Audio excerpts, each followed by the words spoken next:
Bonjour et bienvenue à une nouvelle capsule éthérique de Montréal Hanté. Aujourd'hui, nous vous parlons de l'ancienne prison au pied du courant.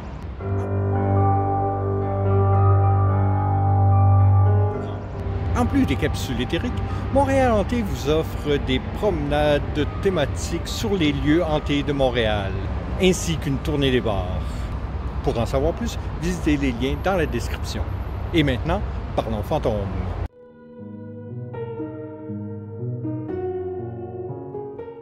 Trônant près du pont Jacques-Cartier, se trouve la prison historique au pied du courant, un endroit populaire chez les chasseurs de fantômes et les enquêteurs du paranormal. Le bâtiment néoclassique robuste rappelle un des chapitres les plus violents de l'histoire de Montréal. À l'origine, la prison fut proposée dans le but de remplacer celle du Champ de Mars, décrépite et infestée de scandales au cours des années 1820.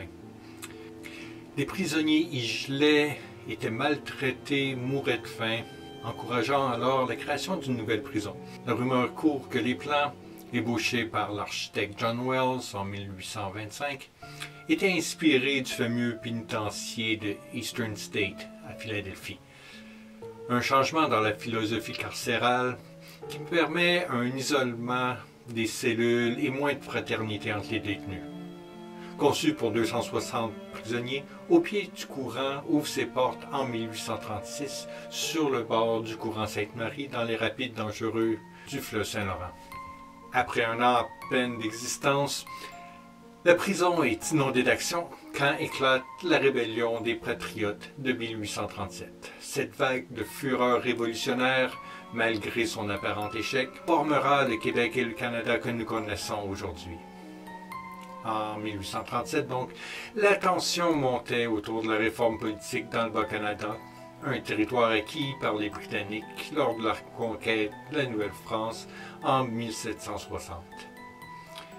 En bref, les citoyens veulent un gouvernement responsable et une démocratie plus efficace. À l'époque, les représentants élus n'avaient presque aucun pouvoir. Le mouvement exigeait donc une réforme telle qu'un conseil législatif élu au lieu du système en place dans lequel les membres étaient choisis par la couronne britannique. À partir du début des années 1800, les patriotes menés par Louis-Joseph Papineau et James Stewart luttent pour le changement. Inspiré par la Révolution américaine, le mouvement patriote et libéral républicain et une réaction nationaliste contre la domination britannique sur ce qui avait été une colonie française. Après avoir entendu les différents griefs, Papineau écrit ses 92 résolutions qu'il envoie au gouverneur de Dalhousie. Quand le gouvernement britannique rejette sa requête, Papineau organise des protestations et des assemblées, ce qui provoque les passions, et lance des appels à la révolution contre le gouvernement colonial. Après l'intensification d'une série de conflits, la lutte devient plus sanglante. Un premier conflit armé a lieu en 1837. 26 membres des Patriotes, inculpés pour activité illégale, choisissent de résister à leur arrestation. Papineau s'exile aux États-Unis et les rebelles commencent à s'organiser dans les banlieues de Montréal. Puis, le 23 novembre, les Patriotes gagnent leur première et seule victoire contre les forces britanniques, à Saint-Denis, sous la bannière de Wilfred Nelson. La couronne britannique réagit avec fureur. Le commandant John Colborne appelle des milliers de manteaux rouges à l'action. Les soldats anglais ciblent les rebelles et les vainquent le 25 novembre à Saint-Charles. À Saint-Eustache, le 14 décembre, ils furent particulièrement cruels. Menés par Amaury Giraud et Jean-Olivier Chénier, les patriotes s'étaient barricadés dans le couvent, l'église catholique, le presbytère et le manoir au cœur du village. Sans merci, les troupes britanniques mettent le feu au bâtiment, puis commencent à bombarder l'église. Pendant que les rebelles sautent des fenêtres pour fuir le feu, les soldats les tirent un à la fois avant de livrer leur dernier assaut. Cette bataille désastreuse dure au moins 4 heures et, vers la fin, 70 patriotes ont péri. Les troupes anglaises allèrent piller et mettre à sac le village de Saint-Eustache et terroriser les campagnes environnantes. Le 5 décembre, le gouvernement impose la loi martiale et des centaines de patriotes sont arrêtés pour haute trahison. Leur destination est la nouvelle prison au pied du courant récemment ouverte. Conçue donc pour héberger moins de 300 prisonniers, la prison devint grandement surpeuplée quand près de 1300 rebelles y furent incarcérés après le soulèvement armé. Pour punir les prisonniers politiques, en plus de leur dure sentence, 58 furent déportés en Australie et 29 exécutés. 12 rebelles furent pendus aux portes de la prison au pied du courant, où un échafaud était monté les jours d'exécution. Une exécution particulièrement horrible se produisit le 15 février 1839. François-Marie Thomas Chevalier de Lorimier, que certains disent faussement accusé, fut pendu. Un de ses compatriotes se sauva du gibet en témoignant contre ce père de plusieurs enfants. Ce jour-là, ses compagnons, Charles Indelan, Amable Daunet, François Nicolas et Pierre-Rémy Narbonne, perdirent également leur vie. Quelque temps plus tard, une découverte fut faite dans l'ancienne cellule du Chevalier de Lorimier. Le jour de son exécution, il avait écrit une lettre touchante à sa femme et l'avait cachée entre les pierres du mur. L'épisode fut si bouleversant qu'en 1883, la ville de Montréal renomma la rue où se trouve la prison Avenue de Lorimier, en l'honneur de l'homme considéré comme un martyr. D'autres prisonniers languirent dans le cachot en servant de longues sentences, comme un dénommé François-Xavier Desjardins, qui est lié à une histoire de fantôme dans la banlieue de l'île bucolique d'Hudson. Desjardins acheta une propriété là-bas en 1824 et changea le rez-de-chaussée en magasin général. Il était un patriote et utilisait son magasin à des fins politiques, entreposant des armes et des munitions dans le sous-sol et pour des rencontres secrètes avec d'autres patriotes. La légende veut qu'une jeune servante travaillant dans la maison entendit le complot et se sentit poussée à les dénoncer. Toutefois, les patriotes découvrirent son plan et, pour s'assurer de ne pas être dénoncés, la tuèrent. Pour couvrir leur crime, ils l'enterrèrent dans le sous-sol du magasin.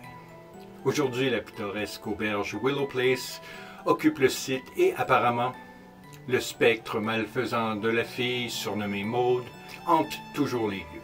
Il est dit que juste après l'Halloween, son activité devient de plus en plus fréquente. Elle est connue pour chanter dans les couloirs, faire tomber des objets, fermer les portes et ranger des pierres à la porte de la chambre numéro 8. En passant, elle dégage également un parfum indéfinissable. Maude est sans doute une des fantômes les plus fameuses d'Hudson. De retour à la prison au pied du courant, tout se calma après la rébellion. En opération jusqu'en 1912, elle céda la place à la prison de Bordeaux qui est toujours ouverte aujourd'hui. À la suite de la fermeture, elle fut abandonnée, restant vacante presque une décennie et développant une ambiance apeurante et une réputation d'être hantée. En 1921, la vieille prison fut occupée par la Commission des liqueurs, maintenant la Société des alcools du Québec. Dès que ceux-ci eurent saisi le potentiel du lieu comme idéal pour y entreposer un copieux montant d'alcool dans ses cachots frais sous le bâtiment. Plus tard, la SAQ rénova le bâtiment et un 4e étage fut ajouté. La toiture originale entièrement remplacée et une nouvelle annexe ajoutée à la structure, la SAQ prépara la voie pour son nouveau siège social. Le mur entourant la prison fut partiellement démoli. La porte principale, seule, restera intacte. Vus aujourd'hui comme des martyrs, les hommes condamnés pendant la rébellion sont maintenant honorés en tant que patriotes par un mémorial construit sur le site, là où les gibets avaient été placés afin de les exécuter. L'œuvre d'Alfred Laliberté, le monument aux patriotes, fut dévoilée le 24 juin 1926. Sur chacun des 3 côtés, les sculptures de bronze représentent les patriotes Wilfred Nelson, Louis-Joseph Papineau et Chevalier de Lorimier. L'endroit où le monument est situé porte maintenant le nom de Place des Patriotes. En 1978, la prison au pied du courant est classée monument historique dû à son architecture, son histoire et son lien avec les patriotes. C'est aussi le lieu de tournage du film de Pierre Falardeau, le 15 février 1839, dont l'action se déroule en entier dans la prison. En 2003, dans le sous-sol, le centre d'exposition La Prison des Patriotes ouvre ses portes. Ici, les visiteurs peuvent se promener dans les vieux cachots et en apprendre sur la rébellion à travers une série de maquettes et d'expositions. Les visiteurs peuvent aussi faire une expérience d'outre-tombe. Selon les enquêteurs du paranormal, il y aurait plusieurs fantômes qui hantent la vieille prison et ses alentours au pied du fleuve Saint-Laurent. Selon maintes sources, les spectres de prisonniers et de gardes d'antan hantent toujours les lieux. Les apparitions d'hommes exécutés et celles d'autres prisonniers morts sur le site ont été vues, de même que ceux voués à les garder. Les corps cachés sont également dits avoir été enterrés dans les environs. En conséquence, il est dit que plusieurs activités paranormales ont lieu dans la prison. Silhouettes ombreuses, phénomènes lumineux, brumes inexpliquées, voix désincarnées, sentiments étranges, de malaise, d'abandon, de ne pas être seul, de colère, désespoir, pensées violentes et maladies, pas fantomatiques, des dérangements électriques, des objets qui disparaissent pour réapparaître, portes et fenêtres qui s'ouvrent et se ferment tout seuls, lumières qui s'allument et s'éteignent, et d'autres sons inexpliqués. En juin 2013, Isabelle Verge du Journal de Montréal interviewa Christian Page, auteur et spécialiste du paranormal, dans un article titré « Les fantômes du siège social de la SAQ ». Page expliquait que la prison au pied du courant est un des sites les plus hantés de Montréal, selon les témoins. Il indique qu'une douzaine de patriotes y furent exécutés et que le sol est toujours très sombre. Aujourd'hui, c'est le siège social de la SAQ, mais certains employés n'iront jamais dans le sous-sol la nuit. Les pages suggèrent que les fantômes des patriotes, qui font peur aux employés, reviennent de la mort parce qu'ils veulent qu'on leur fasse justice. Il y a toutes sortes de manifestations étranges dans le musée. Certaines personnes attestent avoir entendu des bruits, des voix, des murmures, des portes s'ouvrir, se fermer, des objets bouger tout seuls. D'autres disent avoir vu des hommes en uniforme d'antan. L'endroit est non seulement hanté par les patriotes, mais aussi leurs geôliers. À l'occasion, l'administration de la SAQ permet des enquêtes paranormales, ce qui a révélé plusieurs exemples de phénomènes vocaux électroniques qui sont crus à être les voix des esprits dépendus. Les enquêteurs ont découvert des phénomènes paranormaux intéressants. Ils ont enregistré des murmures, senti toutes sortes de présences et capturé en images de mystérieux jets mouvants. Dans un autre cas, un médium du coin a détecté une sorte de réaction paranormale en boucle provenant des environs. Semblable à une répétition cinématographique, elle consiste en une figure spectrale bleue courant vite. Le médium rapportait que c'était en fait très étrange, une figure qui continuait de courir sur la même voie sans arrêt, dans la même direction, recommençant à la même place, comme un film tourné en boucle. Cela se produisait en dehors de la prison. Le médium ne pouvait pas dire s'il s'agissait d'un geôlier, mais elle voyait qu'il était vêtu en bleu et courait très très vite. Et il ne changeait ni ne faisait lorsqu'on traversait son chemin ou qu'on l'observait. À la suite de ces apparitions, les gens se demandent quel geôlier et prisonnier pourrait hanter la prison. François-Marie Thomas Chevalier de Lorimier, exécuté malgré sa probable innocence, est un bon choix. Après s'être défendu passionnément en cour, l'affable père fut pendu pour haute trahison parce qu'il avait demandé un gouvernement responsable pour juger les patriotes. À la suite de sa mort, sa femme, incapable de payer les dettes de la famille, dut renoncer à la propriété, laissant la famille ruinée. Ironiquement, le gouvernement accepta éventuellement les demandes du rebelle et mit en application en 1849 un tel gouvernement. En ce sens, on peut argumenter que l'exécution du chevalier de Lorimier ne fut pas pour rien, et elle provoqua son retour en tant que fantôme en quête de justice. Mais serait-ce un autre esprit, celui de François-Xavier Desjardins, ancien propriétaire du magasin Dodson? S'il fut vraiment impliqué dans le meurtre, de sa servante, serait-il possible qu'il erre maintenant parmi les vivants comme punition pour son méfait? En effet, avec plus de 1300 patriotes emprisonnés au plus fort de la rébellion, il y a beaucoup de possibilités quant à l'identité des fantômes. Il est également possible que le fantôme fuyant fut un des deux prisonniers qui, en 1838, réussirent à s'évader de la prison au pied du courant. Le premier, Louis Lucier, un patriote et épicier, fut accusé du meurtre de George Weir, lieutenant du 32e régiment. Incarcéré le 2 janvier 1838, il s'évade le 22 juin en ayant réussi à se faire assister d'un chien de la prison. Un autre, qui n'était pas un patriote mais un prisonnier régulier, un certain M. Cook, s'évada grâce à sa femme qui, lors d'une de ses visites, lui apporta des outils de charpenterie. Le fantôme qui court serait-il un de ces personnages colorés? Quant aux gardes qui hanteraient les lieux, qui peuvent-ils être? Plus de recherche est nécessaire à ce sujet. Quelles étaient les circonstances dans lesquelles ils travaillaient? Comment se comportaient-ils au quotidien? Et ont-ils subi, eux aussi, une expérience tragique ou inattendue? Avec autant de fantômes entrant en prison, il y a beaucoup de spéculations sur leur identité.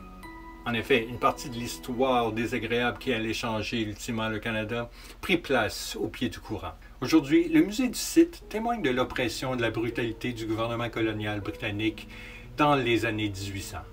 Que des fantômes hantent cette prison apeurante ne devrait pas être surprenant, étant donné l'histoire tragique des lieux, quand les patriotes furent pendus sans cérémonie pour avoir fait des demandes raisonnables.